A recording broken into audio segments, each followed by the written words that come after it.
जी। मैं थोड़ा आपदा इब्ने गुलाम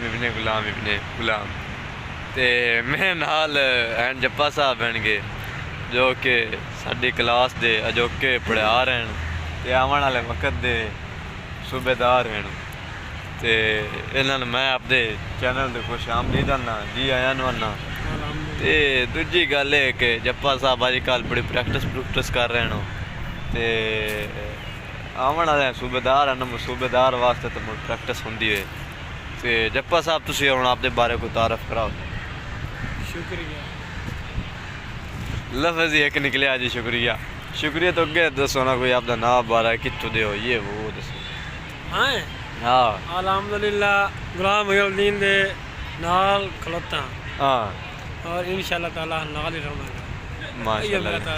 ते नहीं तुसी ये दसो ना कि तुसी हो कितों दे ते की छड़े की दसां ते होर तू दस हुण कितों आया हैगा ते की करना है। मेरा नाम मिस्टर मोहम्मद रज़ाक। हाँ मैं तहसील भवाना जिला चिन्योट के एक छोटे से गांव मौजा मंगीनी हाँ के नज़दीक एक गांव है चंडे का पंप हाँ वहाँ से आया।